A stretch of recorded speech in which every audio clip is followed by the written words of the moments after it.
Hi, I'm Elizabeth Sherman, and today I am doing an interview with Tom Eldred. He worked at the Union Springs High School as a social studies teacher, and so he shares a lot of memories from working there. He was also a county historian, so you'll hear some stories from that as well. He also, which is cool, helped to bring books to the area, and so he talks about that as well. So I hope you enjoy my interview with Tom Eldred. Can you give us a little bit about yourself, how you came to live here, how long you've lived here, things like that?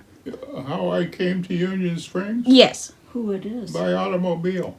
Well, there you go. What was it, a job that brought you here? I guess is more of what I'm... Well, SUNY Albany, in the office of the placement. Now, all schools don't have placement offices, as I discovered. For instance, who did I see that went to Houghton? Oh, it was one of the kids in the church. Lisa She went to Delonte Houghton. I says, well, she says, I can't find a job teaching.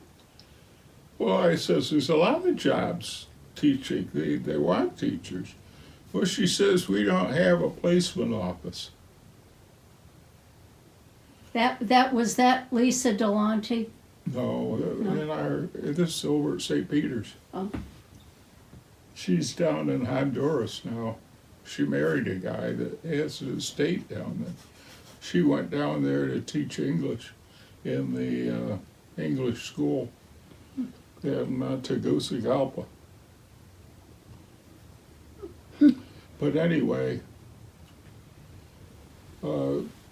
that's when I discovered that Albany was kind of unique because they had the placement office. And the placement office would get, they had set up a system over the years. Now, Albany as a school was founded in 1847. It's the third oldest teachers' college in the United States. The first one was in Massachusetts. The second one was Teachers College at Columbia. And Albany was the third one. And it was only founded because of the legislature wanted it. The legislature, New York State has got to have this. Oh. Not that it meant anything to them, or that they learned anything. But they said, we got to have a college. So they started out, and they moved several times. And in 1904, the college burned down. And that's when they built the campus that is now the Rockefeller Center for Government Studies. It competes with Maxwell at Syracuse. But anyway, all that aside, the placement office used to get calls from schools when they had openings. And they would put that information down on a 3x5 card and a thumbtack and put it on a bulletin board out in the hall. So in the senior year, I began answering these various places that that were asking for somebody to teach the 9th grade. I was into geography then, so that's 9th grade in social studies. One was Union Springs, which I decided that I would visit on Monday June 14th, because on June 13th was graduation from college. And my parents were there, and they had just gotten a new car, and I was to have the old car as a graduation gift, I guess. And so we drove to Auburn and stayed overnight at the Osborne house.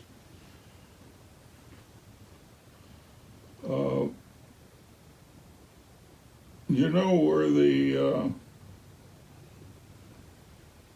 Empower is? Yes. That's where the Osborne house was. Oh.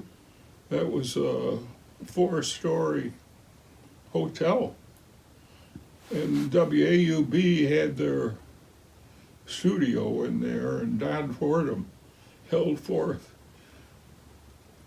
And he was our 6th grade teacher. And he would hold forth with his, he was a DJ on the side. And then he would record his program that would be played in the morning. And some of the members of the school board heard it. They wanted to know how he was able to be broadcasting in the middle of the morning when he should have been in the classroom. And then they said they made a recording. They did what?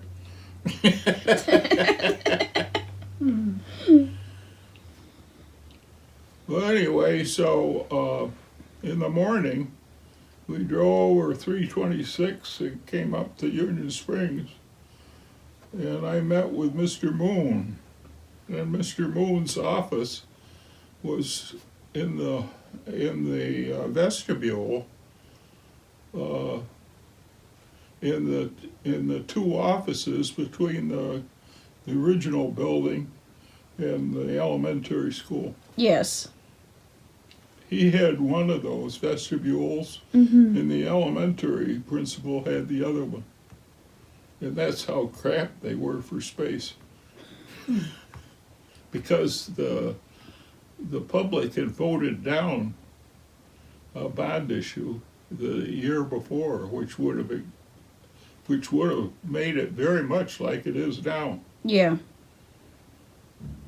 But so Mr. Moon said, well, he said, we'll have to see Mr. Smith. So we went down to A.J. Smith's house, which was number 2 Park Street. It's the yellow house. Yes. It's on your left as you go up the block. And Mr. Smith was on his front porch with his leg propped up and a cast around his knee. And that's why he wasn't in the school.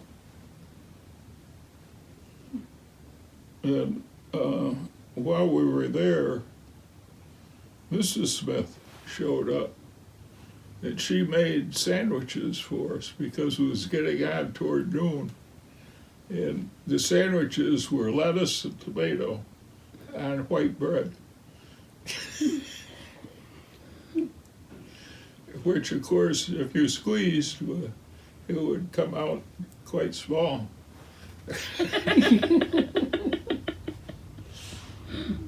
Anyway, I discovered later that she actually taught French, and that A.J. Smith had come from Vermont. Oh. And they had met there.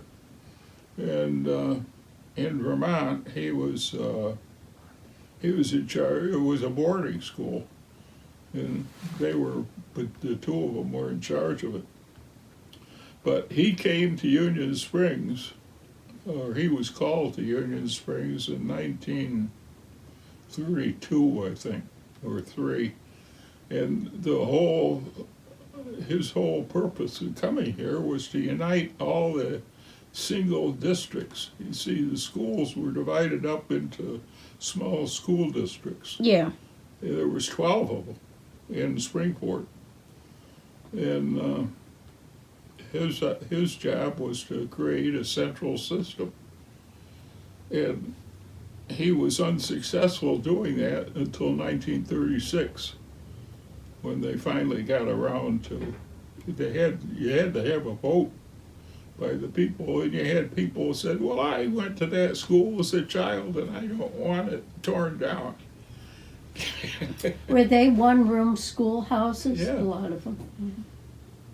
One of them was District Number 2 was the stone building in front of the school now. And the Buddy Lawrence's house down here on Center Street was District Number 1. Oh, When they moved in when the Lawrences moved in, there was a school bell in a little tower at the back of their kitchen. And that was the entrance to the school. oh, And Mrs. Pike, of course, she lived actually next door to the Smiths on Park Street. And she acted as sort of a private school tutor. She would tutor kids that had trouble reading or writing. Mm-hmm. And the next house was the telephone exchange. Who lives there now?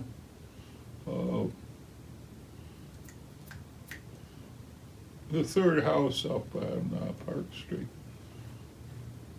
Hodges, where the Hodges live. Yes. That was the telephone exchange. And Mrs. Delano was operated the exchange by herself. And of course, Mrs. Delano knew everybody's business.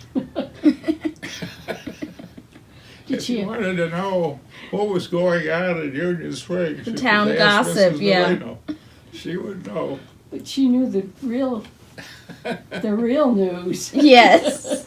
She knew more than she should have.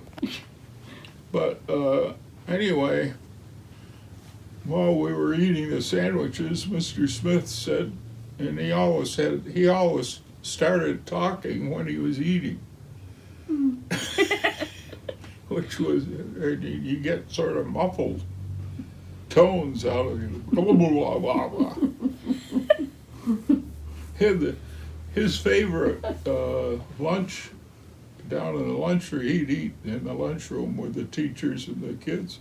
Oh, that's nice. Yeah, and he liked the spaghetti and meatballs that were prepared, and he ate quickly and talked while he ate, and he got the tomato sauce all over his face. I mean, stuff was flying around. You didn't want to sit near him while he was eating. No. So he said to Mr. Moon, "Wow, Mr. Moon, is this the man you want for the job?" And he said, "Yeah, well, yes, Mr. Smith, I think so." You know, these guys had worked together for years. But it was still Mr. Smith and Mr. Moon. They each called each other. Yeah. Yeah. Wow. Wow. It's So, it's not so bad, is it? It isn't like that up there anymore. But anyway, so Mr. Moon says, "Well, I think so, Mr. Smith." I said, "Well, for God's sake, hire him." And that's how I got hired. The interesting thing is, I was thinking about the girl that we had there in church not getting a job, graduating from Houghton College and not finding a teaching job. And I was hired the next day. This was the day after I graduated. And the next time I came to Union Springs was in August to get ready for the school year. And also, my dad had placed an ad in the Union Springs News saying that, that he was interested in a place to live. Huh? And Nellie Rosecrans was the only one that answered that ad. And so I went down and called on her and arranged to live there. And it was at 8 Basin Street. That's the house. That's the next one beyond the telephone building. And I had the upstairs. There's 2 rooms up there. And then beyond that was the attic. So you were the only one living there? Huh? You were the only... No, she lived downstairs. Right. Mm-hmm. And then she died in 1960. Well, she actually had a stroke. And I came back from school one day, and she was sitting in the chair in the living room, and she says, "I can't get out of this chair because if I do, I'll fall over." Mm. And I says, "Oh." So I called Dr. Tress, who was the school physician. Yeah. And Dr. Tress came down immediately. And he examined her and says, "Well, you had a stroke. And we got to get you into the hospital."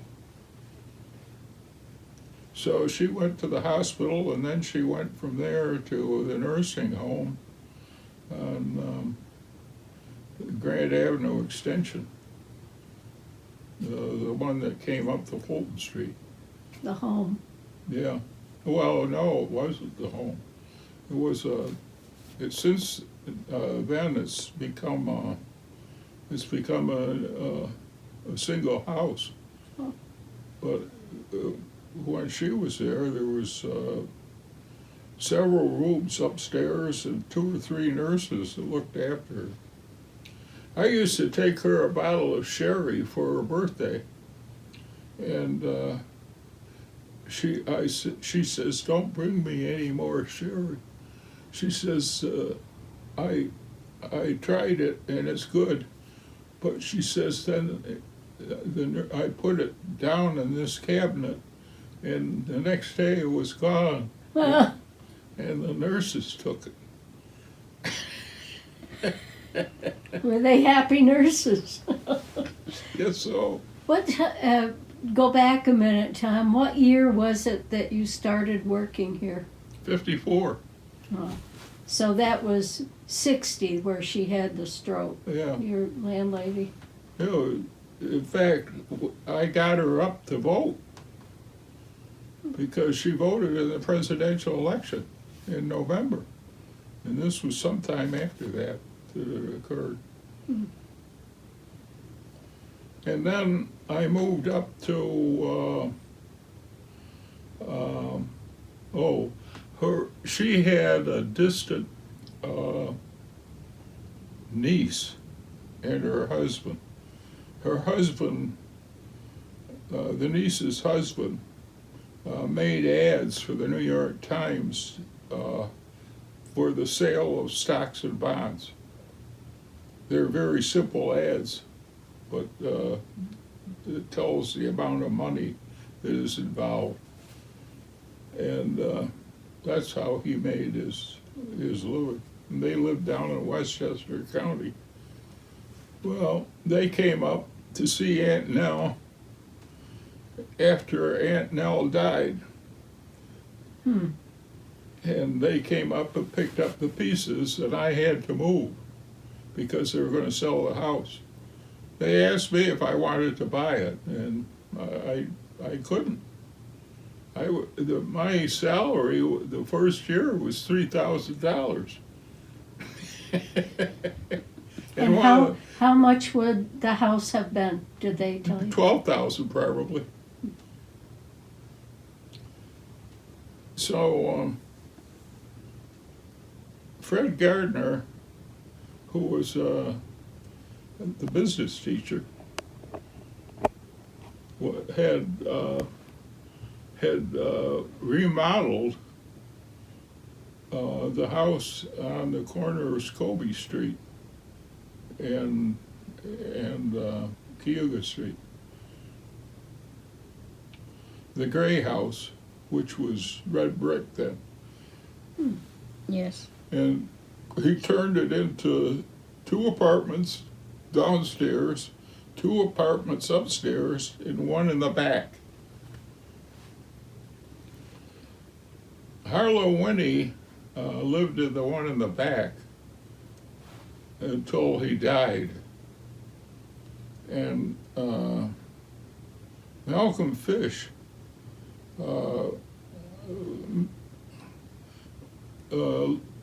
lived in the apartment across the hall from me, and I had the upstairs apartment. Well, the problem was with that place was that the wind blew, and there were no storm windows, and all my the important windows faced the lake. Oh. And that's, you got the cold wind coming in there with no double windows. One time in the winter, I woke up, it was cold. There wasn't any heat on. So the only way to get down to the basement was to go outside and around to the cellar steps. And then you went down the cellar steps.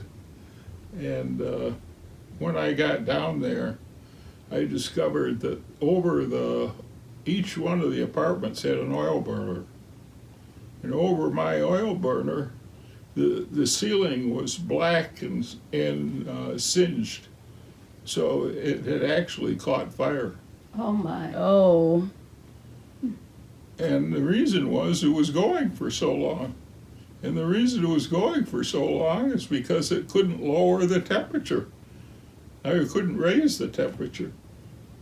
It wasn't working because of the cold wind coming in. There was more cold air coming in than it could handle. So I told John Kula that I had to get out of there. And so that's when I moved up to number 9 Center Street. Mm-hmm. Now I was at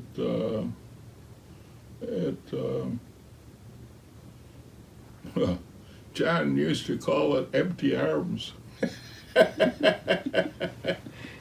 The apartment house. Oh. I was down there for close to 10 years. It was 71, I think, when I moved over here. And then I moved in here in 86. So I was over there for 15 years. And after my dad died, we divided up his savings. And my brother got half, or he got a third, my sister got a third, and I got a third. And the third was 20 grand. And that house over there, which I paid $12,000 for, was worth 25 grand. Oh. So combining the two, this house cost 40 grand. So you were over there across the street 15 years. for 15 years. But here, I've been here over 30. Wow. Doesn't seem that long. Time flies when you're having fun. Yes, it does. So when this house came for sale, that's when you decided. No. No. John says, well, they put a for sale sign out in front, Steve and Dee. And the reason was that Steve was he was getting senile. And he, for example, drove over to Tops so that Dee could do the shopping, and he couldn't figure out how to get out of the parking lot. Mm. She had to drive home. And so they decided to go up to to buy one of the trailers up there in that trailer park on Grove Street. And they moved in there. Mm. And I invited them to come back here for dinner one time. And we sat out in the kitchen there. And Steve says, you know, I remodeled a room just like this. Oh. And Dee says, Steve, this is the room you remodeled. Oh. Mm. Something you didn't share is. Well, my John says to me, why don't you move over there? Because I had, you know, this Hitchcock rocker. I had to put it on the front porch over there. There wasn't any room for it inside. And there was, everything was cramped. Mm-hmm. So John says, why don't you move over there to Steve's house? And then my brother and sister-in-law came up, and when they came, they usually stayed at the Holiday Inn in Auburn. Mm-hmm. And he says, you know, we could stay here in Union Springs if you'd buy that house over there. And I'm thinking to myself, I'm beginning to get the message. Everybody wanted you to move. They all had the same idea. I want to go back to when you were renting the apartments and so forth. You didn't have cooking facility in the apartments. When you were at Gardner's place or here. Did you have a stove? You mean with Mrs. Rosecrans? Right. Yeah, well, dinner was up at the corner of Grove Street and Center Street. That was where Mrs. Skank lived. And Mrs. Skank was the town clerk for the town of Springport. And the Springport Town Board met in her parlor. There was no town offices or nothing like that. There was the town barn, which was down in back of Jobson's garage. And that's where the snowplow was kept, and road repairs and stuff like that. But all decisions were made at her house. Mm. Wow. And Tink O'Connor stayed there. Millie Lewis stayed there before she married Roger. Oh my.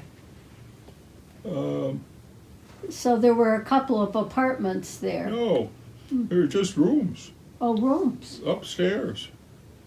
And after Mrs. Skank's husband died, which had been at least 10 years before that, of course, it was her home. And her daughter, Margaret, was there. And she was visited from time to time by her sister, who lived down in the Genesee Valley, down by Cuba. And they would come up and visit, and of course, they were just, we were there for dinner. And so were they, but they were staying over. Uh-huh. Yeah, there was, and then Malcolm Fish lived upstairs, and Tink had a room upstairs, and Hazel Northridge had a room upstairs. Hazel Northridge was hired to teach typing in business. And that was the same year that I was hired. And she was alcoholic. They had to let her go after a year.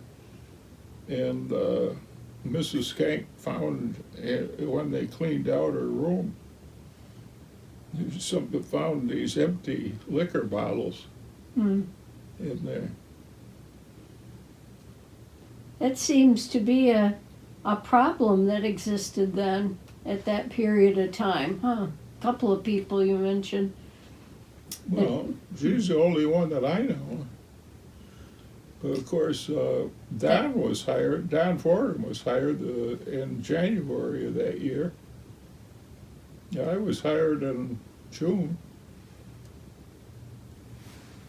And Tink had been there a year already.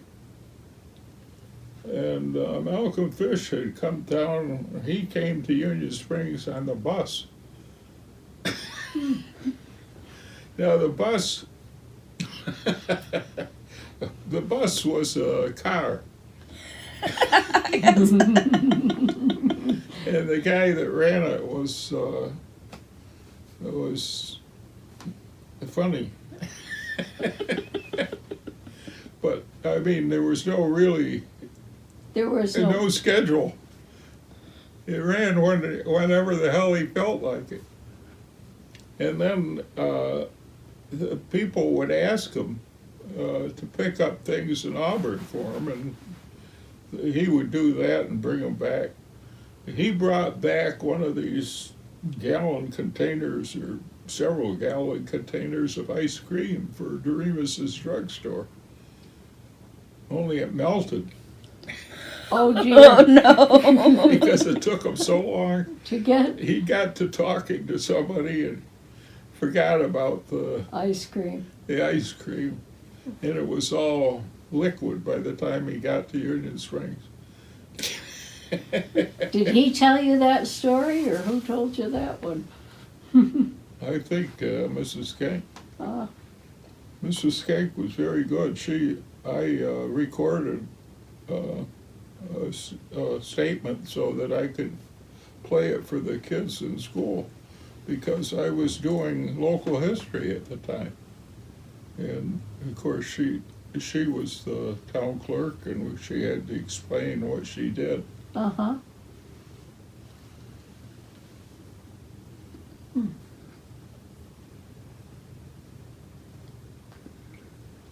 Well, there were quite a few people that went there to eat their meals, it seems. At various times.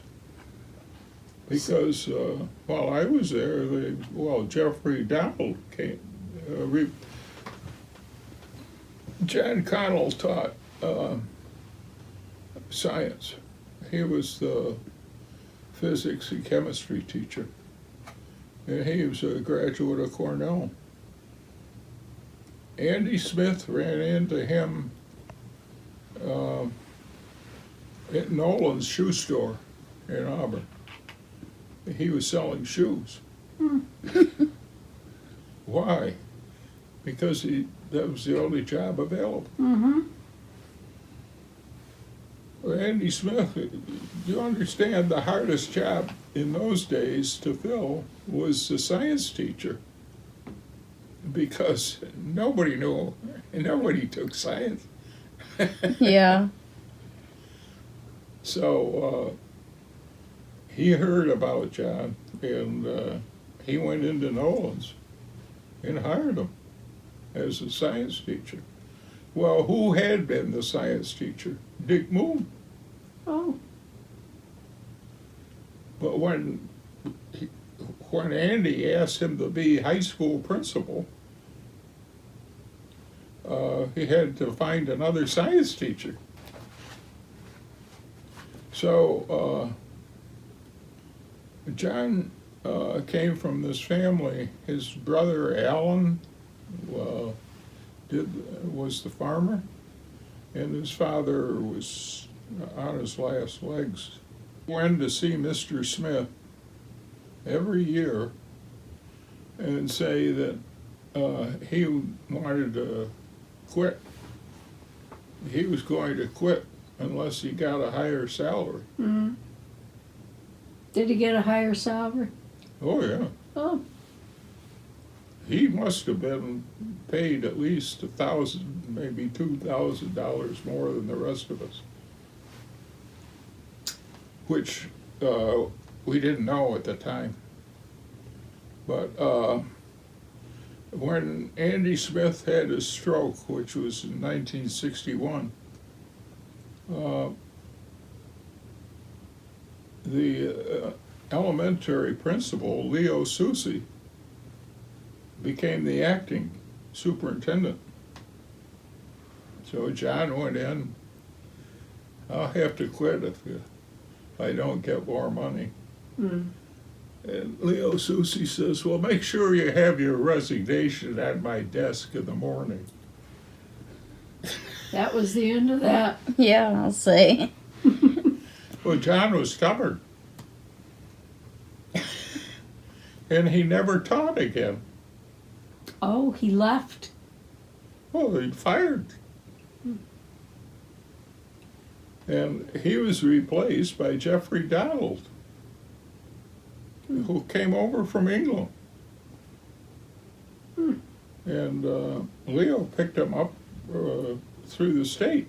He was looking to come stateside to find out about the Americans. Oh, And he taught in a private school in England, like Eton. oh, And wow. he gave a test to his chemistry class, and the highest grade was 9. I mean, out of 100. Yeah. Not so good. Yeah. And Leo called him into the office and says, you can't give grades like that here. Well, he says, I gave them what they deserve. This is wrong. Corrected it. Well, Teach them said, teach them yeah. and improve. So Jeffrey was here, I think, for a year, maybe, or possibly a year and a half. He ate it, Mrs. Smith. He ate up there. And by this time, Edith Skank had died. I was a pallbearer at her funeral. So, And, but the place was still open? Somebody was still taking Margaret Smith, who was her daughter. her daughter? And so Jeffrey and I went to Mexico in the summer of 1964. I had been I was active in scouting, and I was the business director of the Boy Scout camp over on Owasco Lake. And Was that Kosciuszko? Kosciuszko? not Owasco Lake. Right. No, you're thinking of the Y camp. Oh, okay. And then Ioano was the Girl Scout camp, which was next to our camp. We had scoutmasters would come down and they would bring tents and so on, and we had bases for tents. And except for the Salvation Army, they would send kids. They had a troop. They would send kids, but they never had a leader.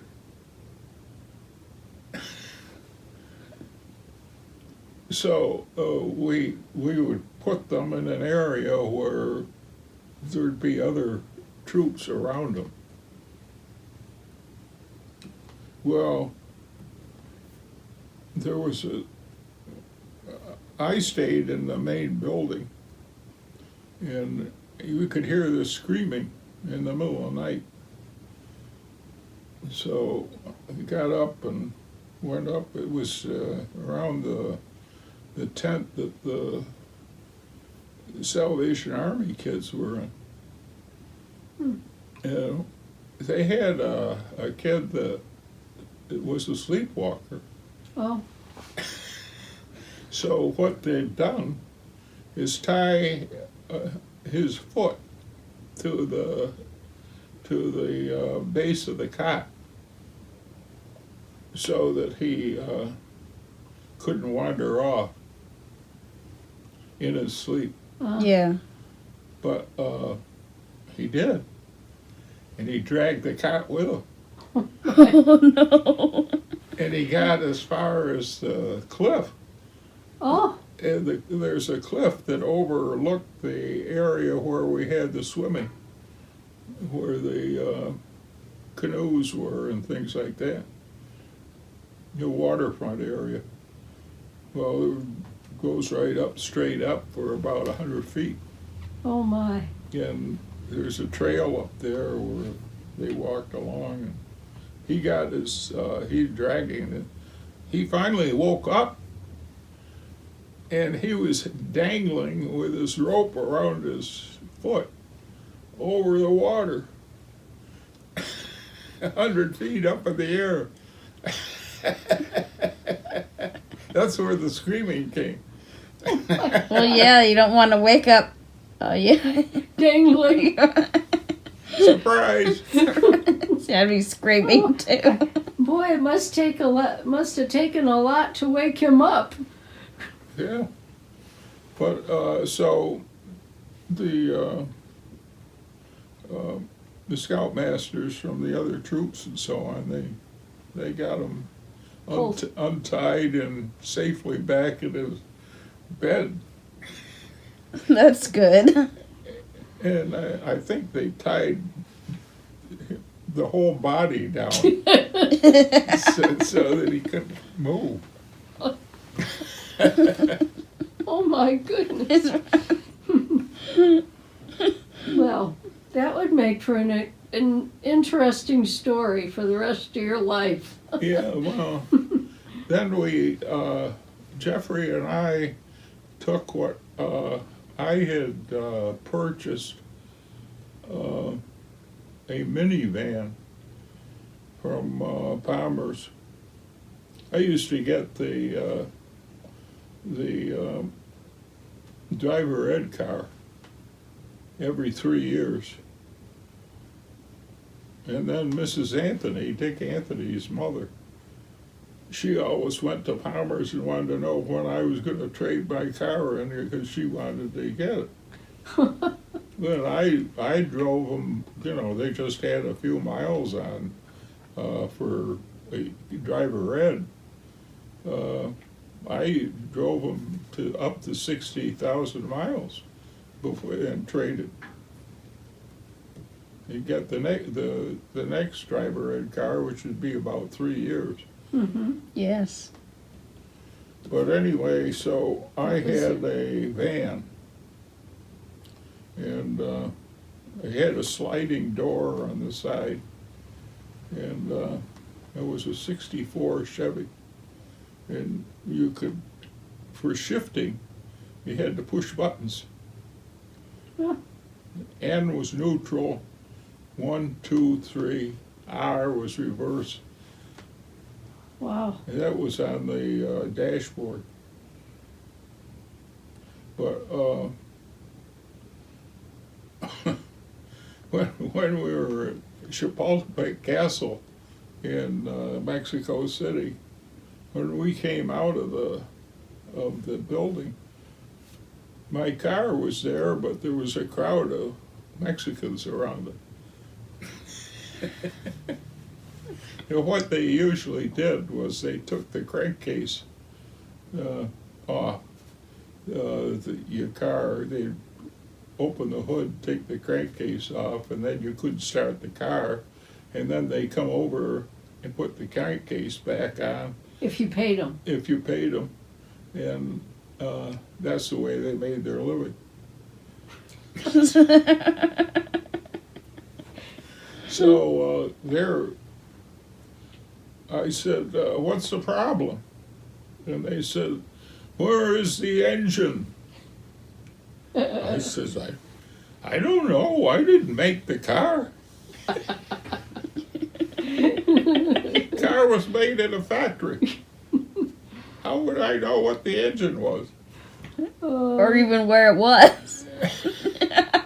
When the engine was in the rear. Right. Oh, that's funny.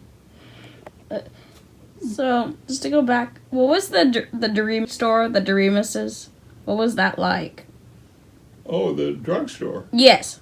Yeah, well, you know where, it's the other half of the salt of the earth. Oh.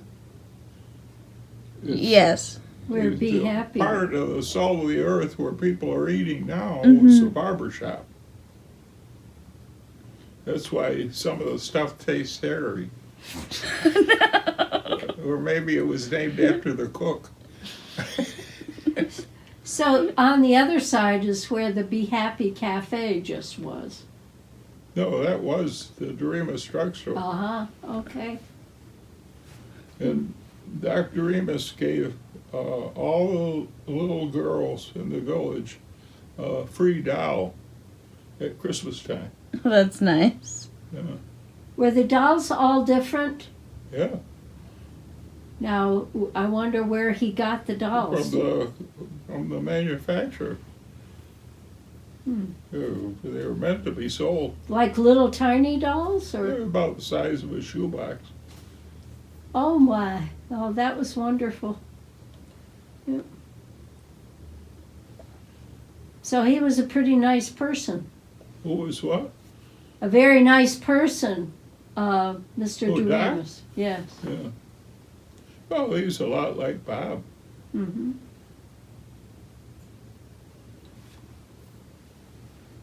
And I was thinking the other day when my brother and sister-in-law were here one time, we were driving past the stone house that's next to you. Mm-hmm. And they said they were commenting on it. I says, well, let's go in and see. And they were, so we drove up and what's her name was? Emily Mayer. Emily was in her golf cart. And she says, oh, I said, this is my brother and sister-in-law. And they were into, wow, she wanted to show them everything. And you see, today, that couldn't happen. Emily used to have the Sunday school at Grace Church. She and Dan Holmes.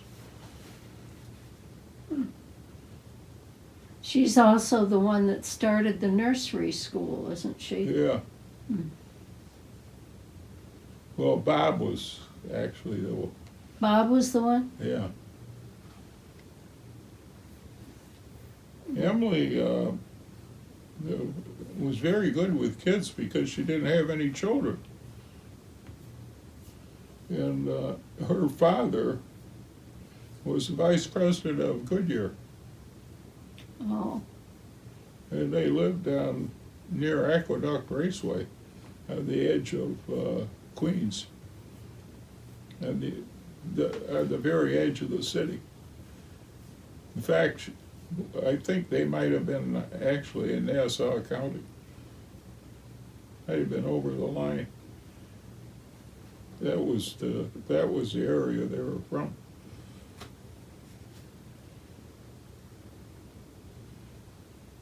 No, Emily didn't want for any money. Martha Hopkins, lived in that house during the 30s. Oh, really? Yes, Martha Hopkins was the first grade teacher. We had when I started teaching here, I didn't realize it, but as I got older and thought about it, I did. Those people like Martha Hopkins and Mrs. Davis, and who's wife of the Wolf, Mrs. Wolf. Those people were first grade teachers, and they taught kids how to read and write. And the result was, when they got to what I was trying to teach, they could actually read and write. By the time I retired, I was doing the reading and the writing for them because they couldn't. Nobody taught them how. So were you also trying to teach that at the same time? Well, I got a Scott Forsman textbook on American history. And the back of it was all readings, like a copy of the Declaration of Independence, a copy of the Constitution, a chapter from the Joes going west during the Depression, and stuff like that. Lewis and Clark's journal. Expedition. Mm-hmm. Well, I couldn't just say to them, read this, and we'll talk about it tomorrow.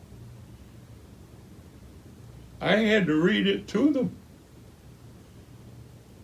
And then you had kids that couldn't read that would put their hands up and ask to go to the bathroom during the reading. Hmm.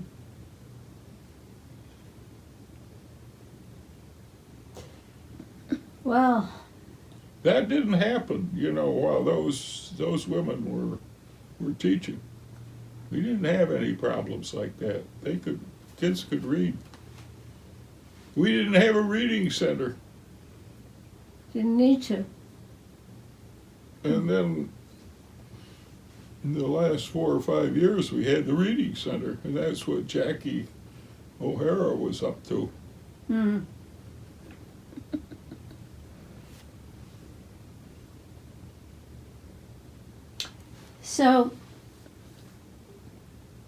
So you're saying that you can see a big difference in the students of how they were prepared for high school. They weren't prepared for high school. Well, they thought they were. Mm-hmm. Somehow And, they I slipped. suppose the teachers did the best they could, Mm-hmm. but they didn't do it as well as the older ones did. Mm. Maybe if they'd had more experience, they would have. Maybe if they'd had more opportunity at home, maybe, to read. Well, they had as much opportunity as Dick Anthony did. Mm-hmm. So, when did you become county historian? When did that all happen? Well, one of the things I did when I first came was to go over to the Cayuga Museum, and I got to know Professor Long. And he had an organization that he called the Central New York Archaeological Society. And what we were concerned with was Indian culture before the white man came. Uh-huh.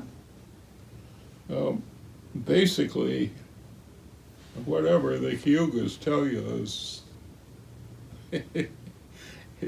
it may not be true. The reason is that they were Stone Age people when they were confronted with the Dutch. The Dutch were the first people that they saw, and then the French. Mm-hmm. But the French and the Dutch had metal. You see the shooting irons and things like that. They were all made of metal. Now you understand, the Iroquois had never seen metal. That's why they were a Stone Age people. They were pre-bronze. Mm-hmm. They were in the era in Europe that, in fact, because North America was settled after Europe and Asia, that most of the civilizations of Europe and Asia were more advanced. Mm-hmm. That's why these people claimed to have the same advantages, but obviously they didn't. Time was against them. Mm-hmm. So anyway, they have these philosophers. They have one that an Onondaga that is supposedly on the staff at Syracuse University. Is an anthropologist, and he tells you about what the Onondaga historically believed. Who knows? These people had no written language. But they passed down their information through stories. You know how that goes. Mm-hmm. We used to play a game. Mm-hmm. Somebody'd whisper something to somebody, and then you'd see what it was when they got to the end. Telephone. It never was the same. Right. No, that's the problem with word of mouth. But anyway, that's so we would go on these digs, and we would find various. We had a guy here in Union Springs that lived up there on the corner of Ridgeway and Homer Street. He was a collector, and he sold things that he found that belonged to the Iroquois. Mm-hmm. He sold them to museums, and they would come here to Union Springs to see what they had available. And at school, we had a collection of things that were left by the Rochester Museum when they did their excavations at Frontenac Island. What they found in carbon dating was material that was 3,000 years old. Mm. Yeah, and here you got this guy, the Onondaga on the staff at Syracuse University. What's he going to say about somebody that lived here 3,000 years ago that couldn't read or write? Nothing, unless you make it up. So, Well, I guess they would compare it to other civilizations. well, the Iroquois say that the U.S. Constitution is a copy of the Iroquois arrangement. Mm. And of course it isn't.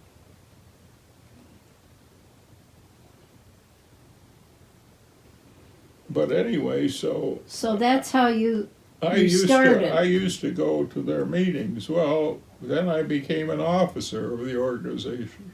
Mm-hmm. And then they published a quarterly.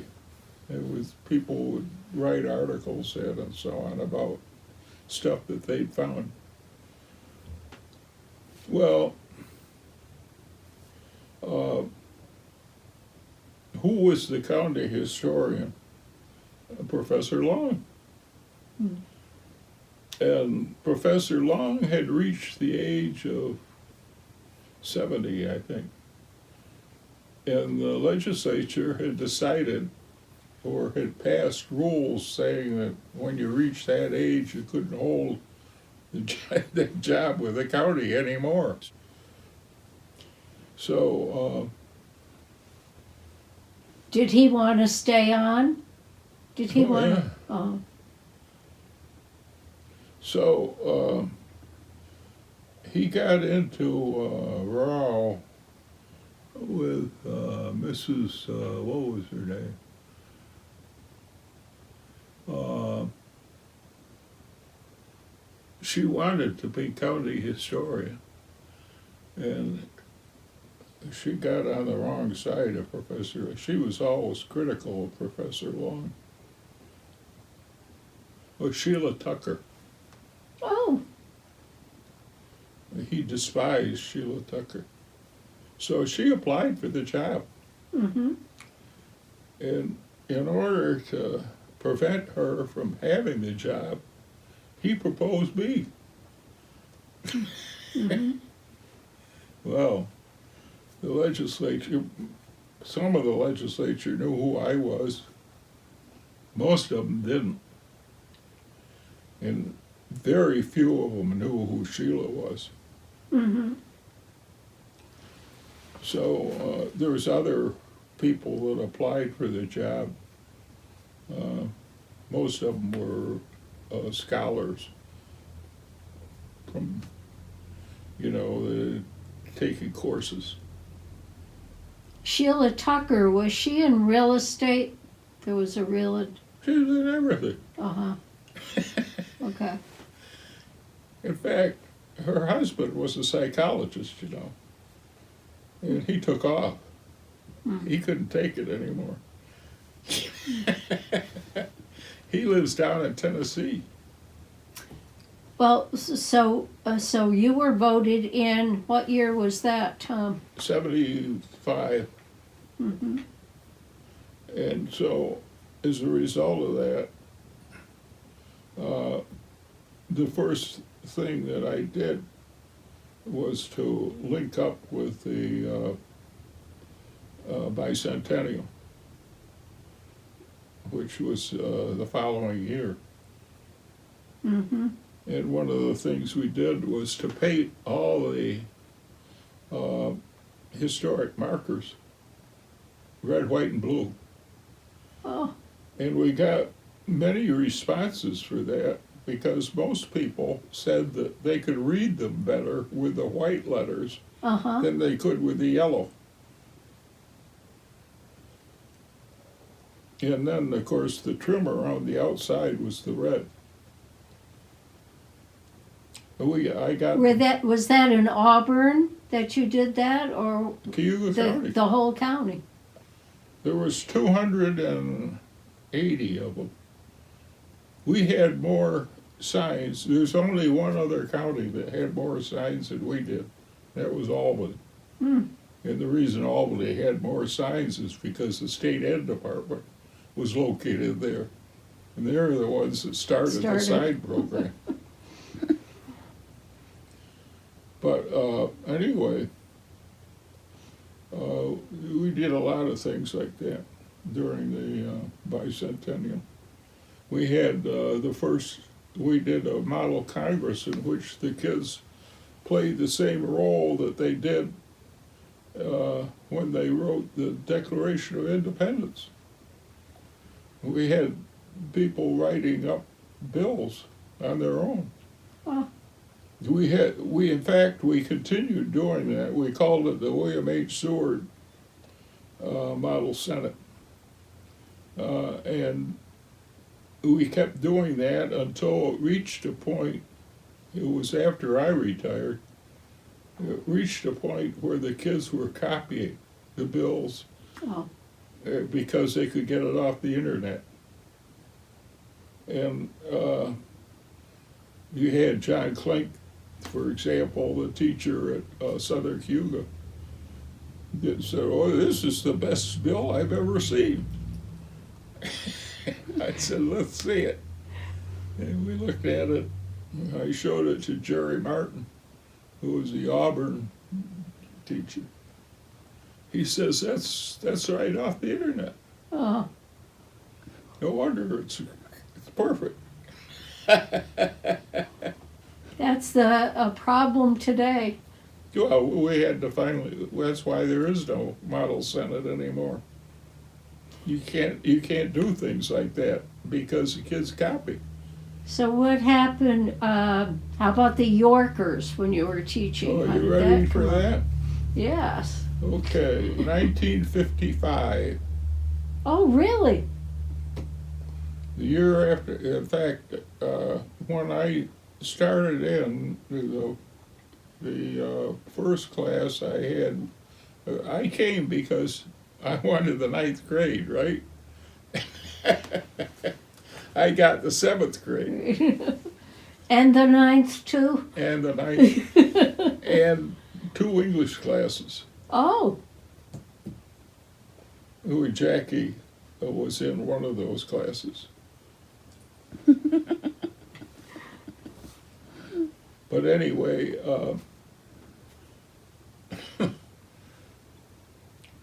I was thinking of things that I didn't want the kids locked into the classroom. I thought that it would be better if they got out, saw what life was like. So we went, I decided to take them up to the Great Gully, to the point. You know where the point is. You have to, if you go up Truesdale Road and you go down into the gully there, you'll see the point. oh, It's where the gully splits. Yeah. And there's a historic marker there that tells you that, this was where the Cayuga Nation had their headquarters. Well, we had, who was it? One of the kids fell down, going down the gully, uh-huh. slipped. Slipped and kept going right down all the way? Get hurt bad? Well, Andy Smith said, who told you to go to the gully? You took kids out of the classroom. Who's going to pay for that? Well, nobody. Who was the girl? It was a girl that fell? Yeah, one of the kids at Cayuga, and they were closely associated with the school, and they wouldn't sue. And besides, we looked after them. My problem was how to get a class to the gully. You couldn't ask for a school bus. Mm-hmm. In those days, number 11 used to go up Center Street and pick up kids in Fleming. Number 11. When I was coming back from Tops yesterday, I was behind 253. Oh. You go, wow.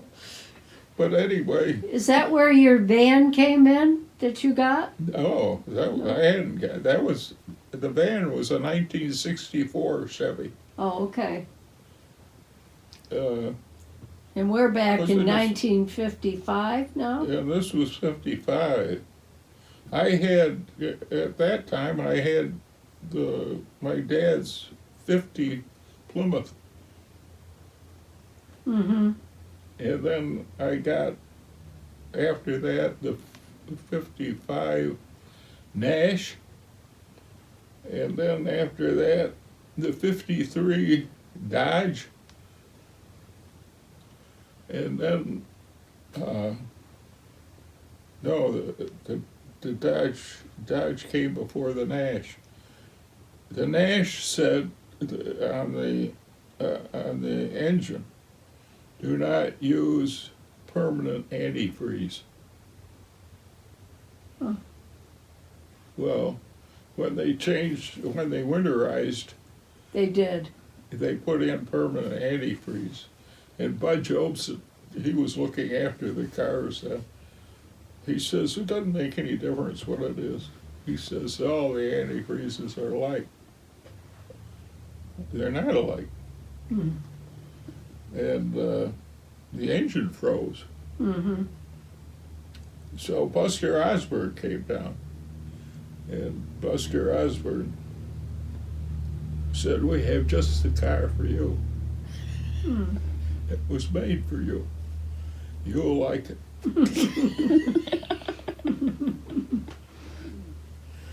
And what he had was that 57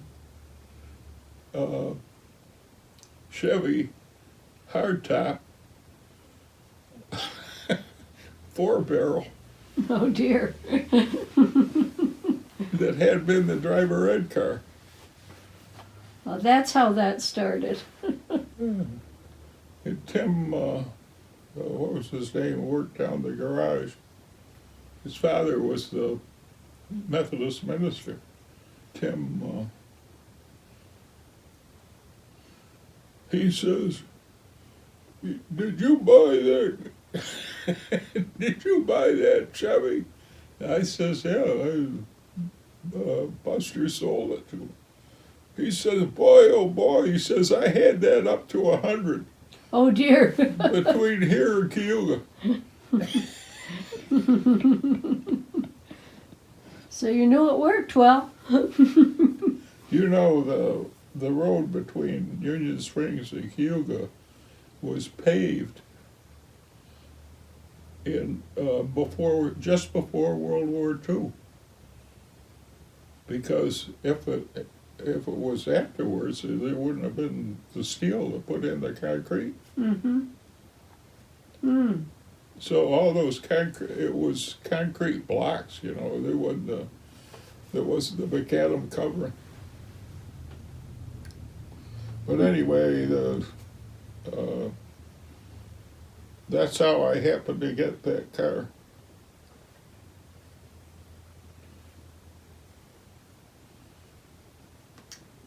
So how did you end up getting the students To the gully. to the gully Les without? Shaw was the 11th grade teacher.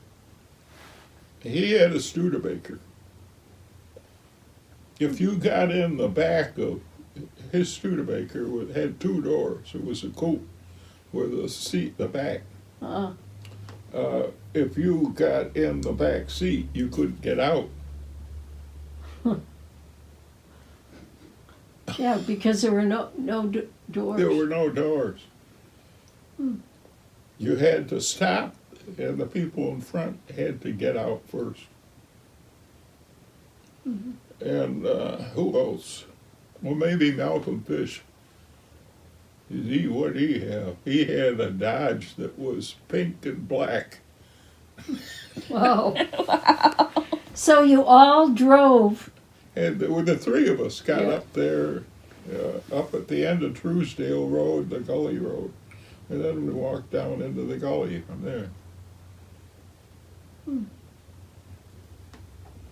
Yeah, and then another time, I think it was that summer, the Yorkers had their state convention at Lake Placid. Well, I'd never been to Lake Placid.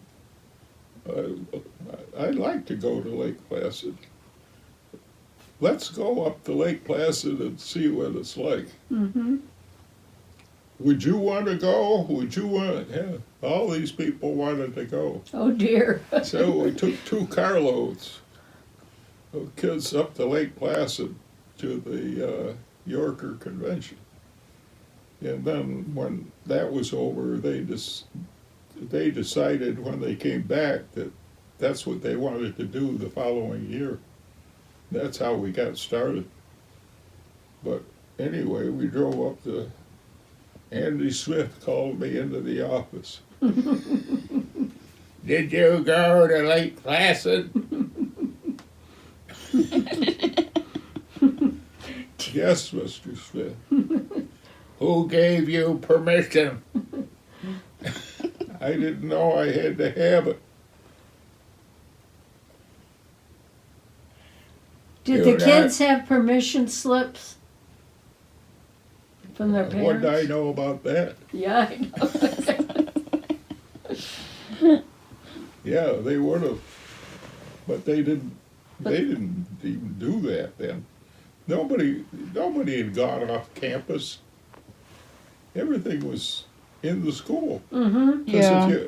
if you went off campus, you might run into trouble. And we don't want any trouble. But if you don't go off campus, you don't run any risks. And if you don't run any risks, nobody knows anything.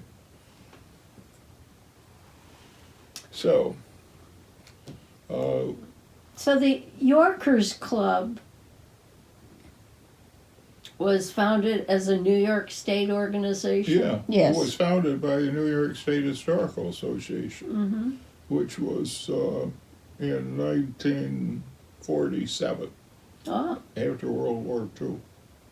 And I tried to get a chapter at Irondequoit, and I got the school librarian to sponsor, and we never got it going because we didn't have enough people who were interested.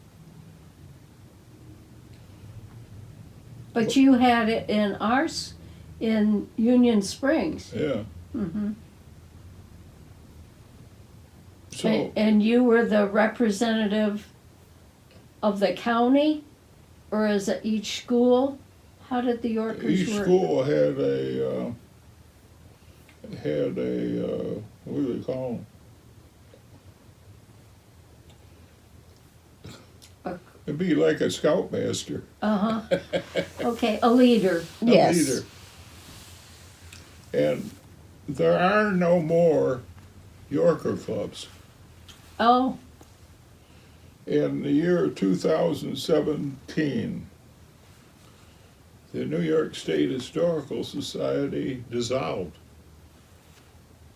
the Yorkers. So who prints New York history, which was their magazine? You know, if you wanted to publish, you got into New York history. The state of New York. Hmm. Who runs the Farmers Museum? Farmers Museum Group.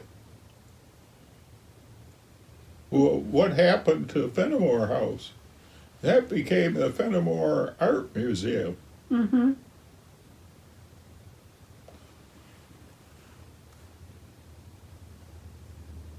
You know, the funding is from the Clark family. That is the Fenimore. No, the New York State Historical Association. Okay. It's from the Clark family. That's how you see, the organization was founded, the state organization was not the kids, but the adult, was founded up at headquarters house at Ticonderoga, at Fort Ticonderoga. That was hard to get to. So the Clark family, in their will, left money to bring the Historical Society to Cooperstown, because the Clark family lived in Cooperstown. Mm-hmm. Now, the Clark family owned the east side of Otsego Lake. The west side was owned by the Bush family, the makers of Budweiser. Oh, Between gee, that was interesting. yeah. So there's a lot of money involved here. Oh, yes.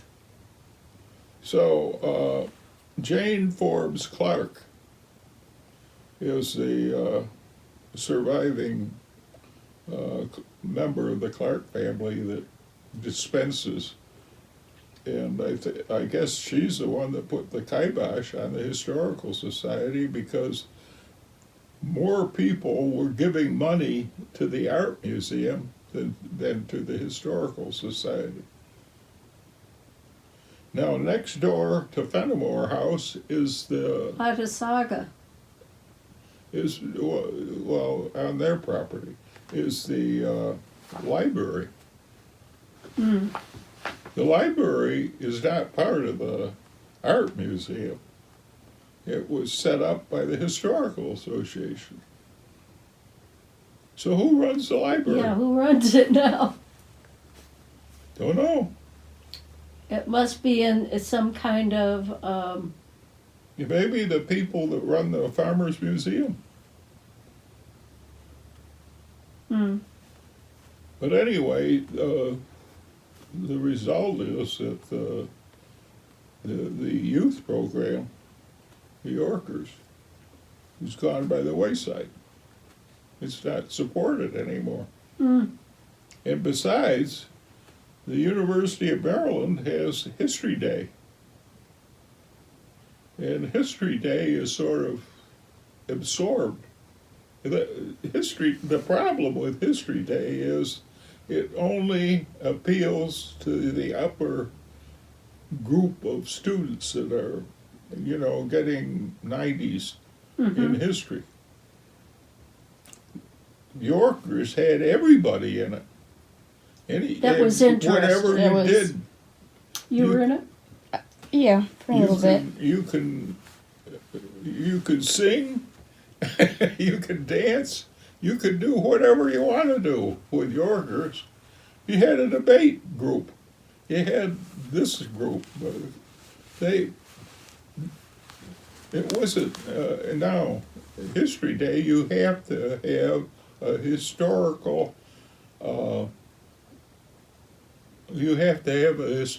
display of something that relates to the topic of the year. Mm. And they have topics and they send out material on the topics. Yes. Well, that's all right, but we had Todd Sauls, for example, he won the state exhibit. So the state exhibit became the National History Day exhibit from New York State. Mm. So we had to go to Maryland. We went to University of Maryland. At that time, we had the high school principal was Weber, was that his name? He was, he didn't like history. Oh. He was an English major. You can't go. Well, he says, what do you mean we can't go? How many times do you think in a lifetime you have a choice like this? Opportunity. I says, you gotta take it. Well, he says, I brought it up to the board and we all agreed you can't go. So I took Todd and his accomplice, who was in Cayuga Bauer, in my car, and I brought along the tent. We used the tent. Mm. And we played golf one day, and we went to an Orioles game, and meanwhile we You were in Baltimore. well, at the University of Maryland. Uh-huh. So we went to Maryland, to the building they call the auditorium, and it's a big hall that's empty, no seats or anything like that. So we went in and got set up and so on. I came out, I got a ticket. I parked in the wrong place. Mm. I parked as close as I could get to the entrance so we wouldn't have to carry the stuff for so far. So I said to the boys, you see this ticket? And they said, you tore up a ticket? You can't do that. I says, when am I coming back?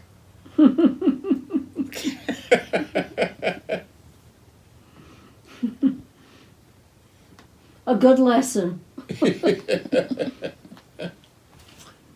So, you said that Yorkers was dissolved? So this club, that, what's her name now? She's married. She's married to the guy from Guatemala. Who's the girl that's in charge of Yorkers? Oh, is Rior. She's a Rior. Kathy Rior. Kathy Rior. What's her married name? Garcia, probably, or everybody's named Garcia. No, Aguilar. Huh? Aguilar. Aguilar. Aguilar. Yeah, that's Eagle. Anyway, she is the one in charge of Yorkers. She may not realize it, or maybe she's just saying that so that the board won't cross them off the budget. Because if the board gets the idea that we're the only ones, why are we doing this? We can save a lot of money by not allowing them to take a trip.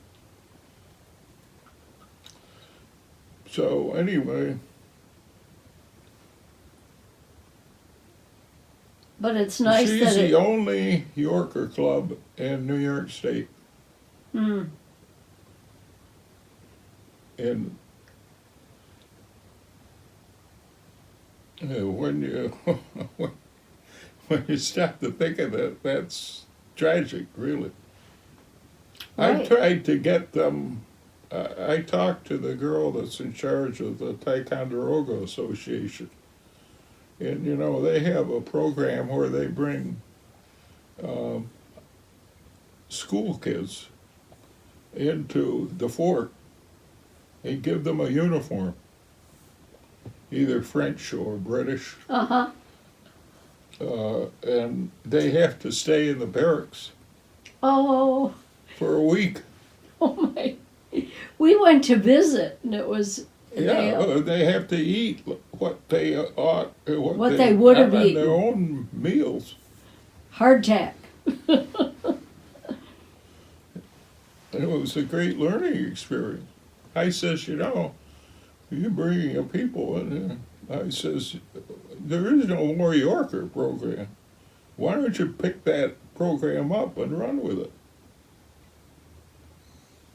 She says, well, we keep increasing our youth involvement, but we haven't organized it like the Yorkers. Mm-hmm. But they have, I think, close to 2,000 kids that come in and out of there for a week or two at a time. Oh, sounds great. Yeah. Well, So what that says in there ain't so.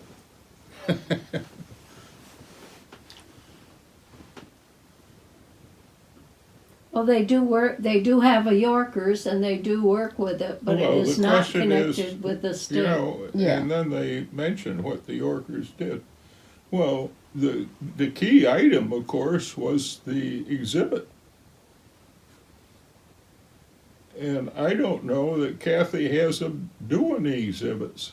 And if they do exhibits, when are they judged?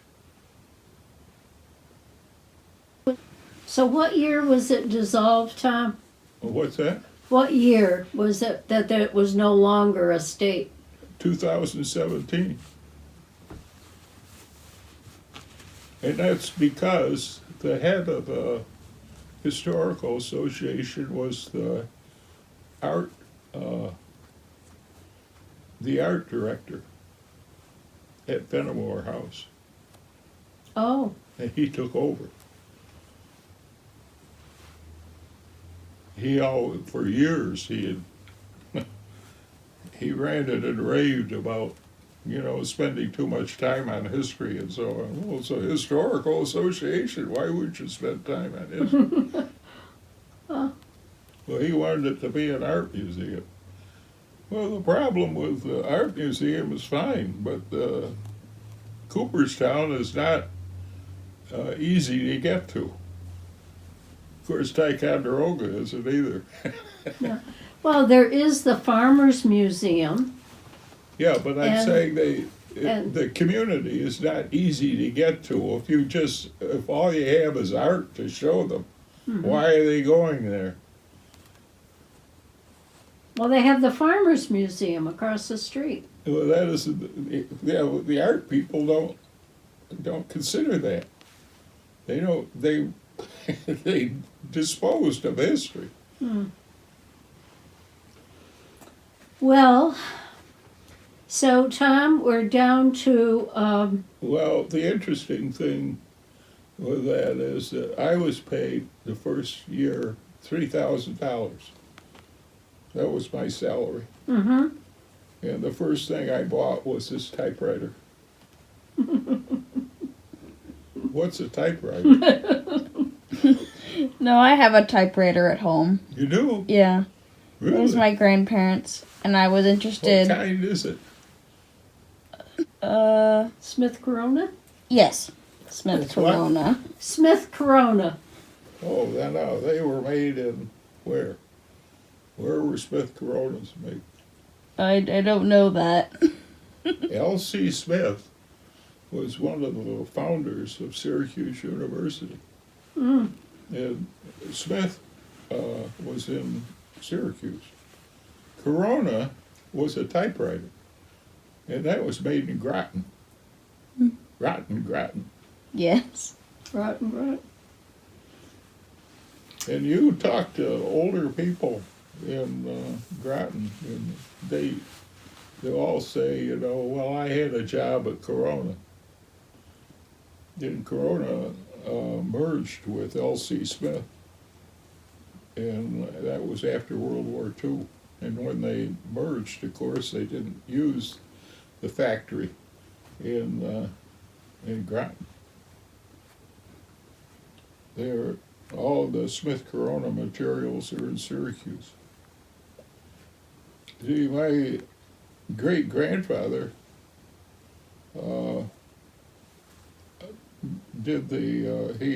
he produced the Remington typewriter. Oh. Oh, wow. And but when I bought this, the one to get was a Royal. Oh, But you understand Royal typewriters, where their headquarters were, London. That's why they were called Royal. mm-hmm. So is your family Remington? Do you have a Remington? No, Jenny. That was my mother's family. Mm-hmm. And the original Jenny came to Plymouth in 1623 after the great panic that the people had because they were dying of typhoid. Now, there's a town brook that flows through Plymouth, right? And when you get the town brook, you get fresh water. Okay, you drink from the upper water and you defecate in the lower water. Mm. Except that they didn't pay They got it mixed up. They didn't pay any attention to that. Mm. And that's how they got typhoid. Mm. So Jenny arrived. He owned half of the boat that they used, and he was a brewer. And he came to Plymouth deliberately because of they wanted somebody to brew some English ale, Mm-hmm. which they figured was be safer to drink. So he got them to grow the grain, and they produced the ale. And he built a mill on the upper part of the town brook and dammed it up so that they had constant water power. That mill was rebuilt by the WPA as a tourist attraction in the 1930s. But that was the first person, and of course we wanted to know, where is he buried? all the first people at Plymouth were thrown into a pile. And that was at the top of the hill above the fort. Mm-hmm. And everybody, all the bones that are there are the people that founded Plymouth, like the Bradfords and so on. Mm-hmm. They're all up there, piled bones, that's all. Together. No separate graves, they just threw them all in a pile. And then they throw dirt over them. I guess I didn't know that. I didn't remember for sure. And then the later generations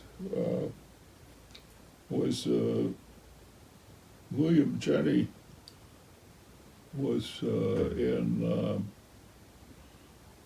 what's the town on the edge of Massachusetts? It's very near the New York border. Anyway, he gets notice from Remington that they need fix-it guys, handymen. Mm-hmm. So he goes to Ilion, which is where Remington was. And Remington was making guns and making other things. But he needed they employed basically New England tinkers, Mm-hmm. guys that, you know. So he was there when Scholes comes in with his invention. And Scholes is interested in a operation in which his machine can be manufactured and sold. He makes some money out of his invention. Mm-hmm. So Remington makes an offer to Scholes. I'll buy your invention. And Scholes takes it, and Mr. Jenney then tinkers with it. What he gets is when you type a line and you come to the end of the line, it will automatically Go return. up. Mm-hmm. Scholes didn't have that. He also had uppercase and lowercase letters, Mm-hmm. and Scholes didn't have that. All of his were capitals. And then they had his first machine that he turned out, that Jenney turned out, used a treadmill. It had a foot treadle, and that's the way you operated the typewriter. Oh, Then they eventually got rid of that. did Jenny ever have his name on anything? Was No. the Jenny? No, it always went Remington. Yeah, it was always the Remington typewriter. And the Remington Works, they were right next to the canal in Ilion. His picture is up in the Masonic Hall in Ilion.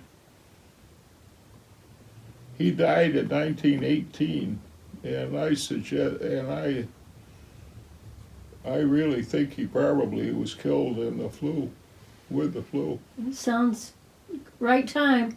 Yeah. So was that Remington that you're speaking? Remington died. No, Jenny. William Jenney. William Jenny. So, my cousin Bill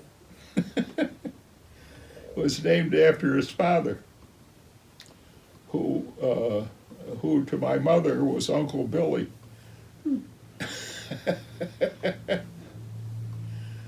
And his son was William, only he's William the Fourth.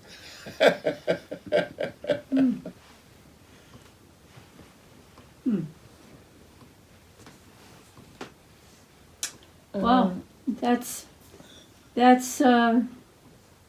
that was a nice way to kind of end the talk. Tom, is there anything else important that you'd like to share Of course. about about Union Springs and your Oh yeah, we could talk for hours.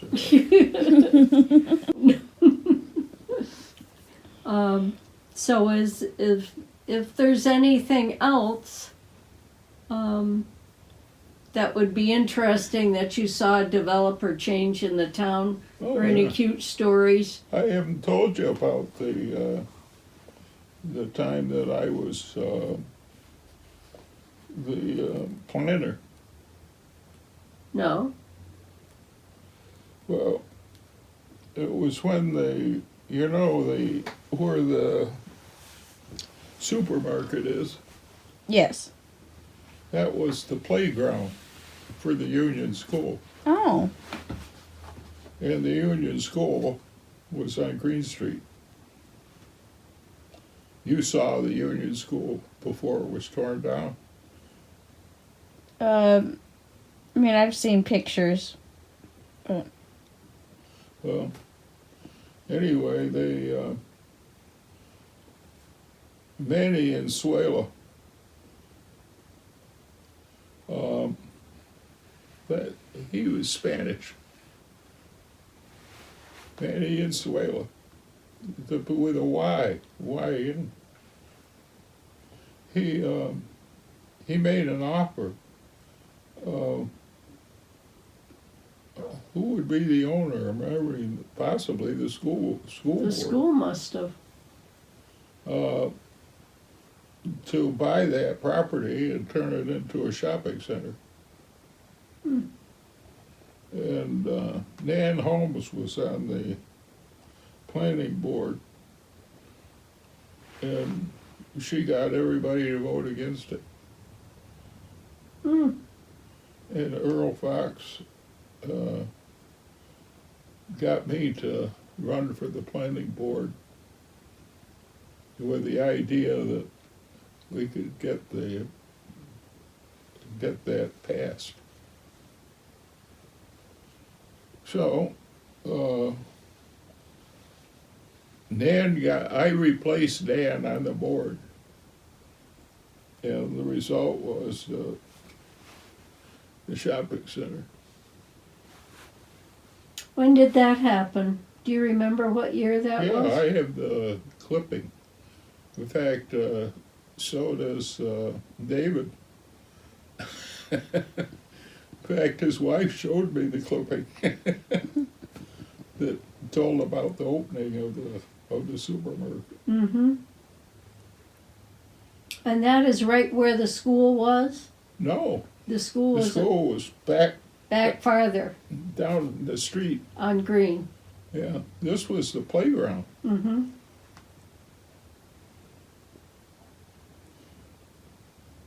And of course, I'll tell you another, also when I was on, well, no, it was the library board.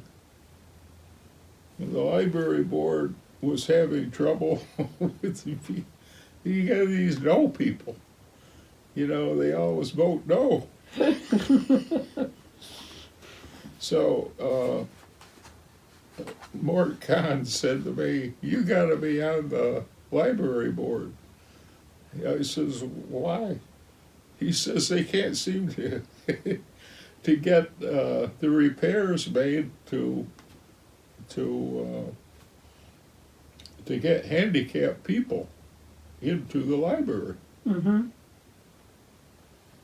So I got on the board, and we brought up the issue, and they needed a architect. Well, I knew an architect over in Weedsworth that wouldn't charge very much. Mm-hmm. Yeah, he came down and did measurements in the library, and he recommended first of all eliminating the step in front. You know, there was a concrete step in front of the door, Yes. and what we did was simply raise the sidewalk so that it's a ramp. Uh-huh. And that eliminates that step. Then once you get inside the building, you got the lift. Mm-hmm. But we had to measure the size of the lift and so on to get it to fit. I don't know who uses it, but it's there anyway. Have you ever seen anyone use it? I've seen it being used, yes. Good. So, No, Pete Avery, of course, was against everything. She was negative. And Pete Avery came by while Jimmy Sauls was laying the concrete for the sidewalk. She says, "What are you doing?" And he explained, that they're raising the sidewalk so that you eliminate the step. "Why," she says, "you don't need that kind of stuff." Well, we got Dick Whiter, when he wanted to go to the library, we just carried him in.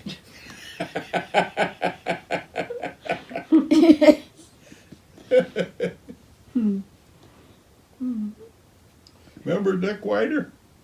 No. He lived down at Allen's Point.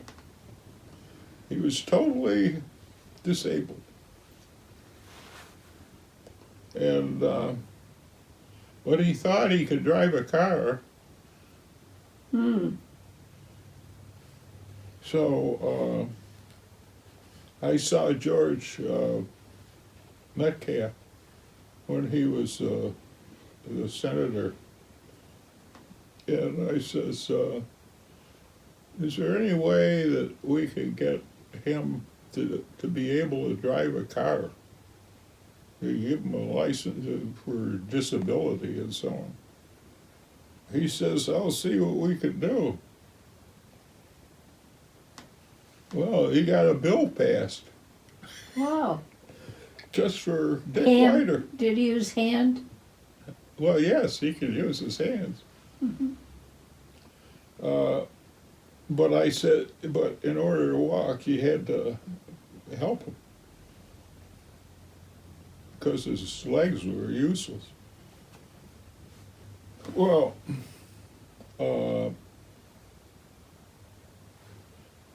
he had a friend that was in the Navy, and they grew up together and were schoolmates and so on. And he always helped Dick. Well,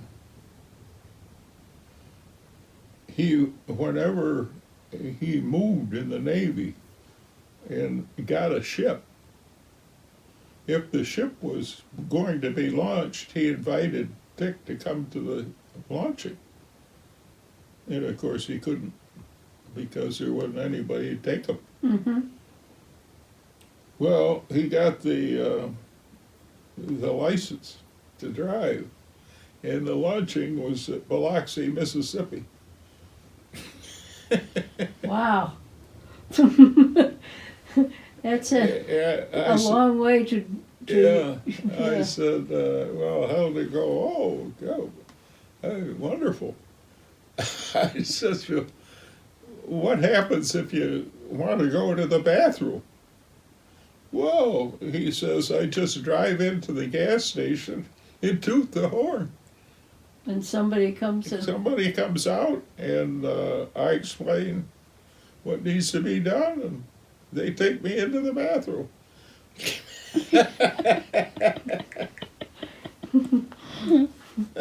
Well, this man was quite independent.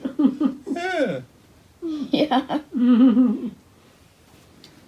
Well, I still But think George always, every time he saw me, he reminded him of that bill. well, that was quite, yeah, from Union Springs.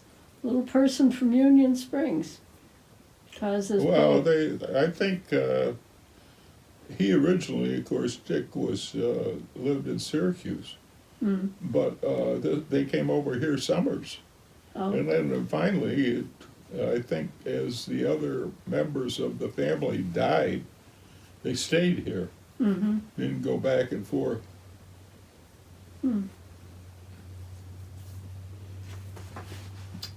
Well, what do you think? I think we're good. Yeah. We didn't even get to driving Model Ts on the ice in Cayuga Lake. All right. Okay. Can you tell us that one? Because that one's interesting. Well, you can't do that now. Cars are heavier than a Model T. Oh, yeah. And also, we don't have ice the way it was sometimes. There's no ice. That's true. Yes. I took the Yorkers up to when we did a movie on the history of Cayuga, the Cayuga Village. And one of the big things in Cayuga Village, of course, was cutting the ice in the lake and putting it in the ice houses. And the ice houses were all along the railroad, and the railroad used them in refrigerated cars. Oh. And it was easy. You say, why did the railroad do that? Because it was easy. It didn't cost them very much. You know, all of these businesses, they're cost catches. So we had saws, and we got tools, and we got them from Ruth Prost's husband. Oh. And we went out on the lake. And there happened to be ice that year. It was at least that thick. Wow. And we sawed away and got these chunks of ice out of there. And all the while, Ulf Olson was an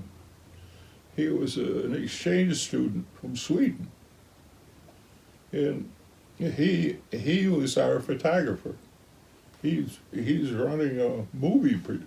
Oh, wow. And we made this movie, and we did it at slow speed, at silent speed, so that you can see very carefully what everybody is doing and wearing and so on. Now the question is, what happened to the film? That was my question. Yeah, no, I'd like to Well, look at that. I moved from 224, which was downstairs across from the boys' room, to what had been the elementary library Oh. on the second floor, up at the very end of the hallway, across from Dave Bowman. And somewhere between there and then, as we moved all that stuff, It disappeared. where it disappeared, because who lived in the house down in front of right along Genesee Street in Cayuga. She was active politically, and also worked with the assembly in Albany. Oh, no. And she was related to the Perkins. But anyway, she was willing to pay to put that on VCR. Oh, And so then we began looking for it and couldn't find it. couldn't find it. The only thing I can think of is that the custodians, when they moved, why they probably threw it out. Too bad. Yeah. That was interesting. Yes. Well, it could be done. What I was interested in, did certain people chop the ice and put it out for the railroad, and then the railroad paid them? Yeah. Hmm. Yeah, you would have a lot of people in Cayuga, of course, depended on the railroad for their income. You remember the Schmokes? No, I don't. He was a track man with the New York Central, or maybe Lehigh. I don't know. Lehigh and New York Central came together in Cayuga. Well, everybody used the ice for cooling. Oh yeah, but you I couldn't mean- get it. I mean, you say, well, you look at all the lakes they had around it. Well, where's there a railroad that runs next to it? Hmm. But I mean, everyone in the village and in Union Springs used the ice from the lake for their ice boxes, I imagine. Well, Mrs. Anarati, who lived in the corner house by across from the dentist on the corner of Scobie Street and Southern Cayuga or Northern Cayuga Street. She used to, when I got my teeth cleaned, they put on a varnish, a fluoride varnish. Mm-hmm. Well, the reason they do is because there's no fluoride in our water. Mm-hmm. Okay, Mrs. Zanarati claimed there was, and that she wasn't going to drink any water except from the mill pond. So she would go down there with a bucket, fill it up with water and bring it back, and that's what she used for drinking water. Hmm. Not today. And No. what about the ducks and the geese and so on? I know. Did you get any of that in your water? Yeah, no, thank you. Well, there are springs all over there. So There's- maybe she didn't get it exactly from the pond. But You know where the walkway is that goes down to the edge, it's straightened. Mm-hmm. Yeah. Well, that's where she got it. Hmm. There used to be a pipe there that stuck out. Yeah.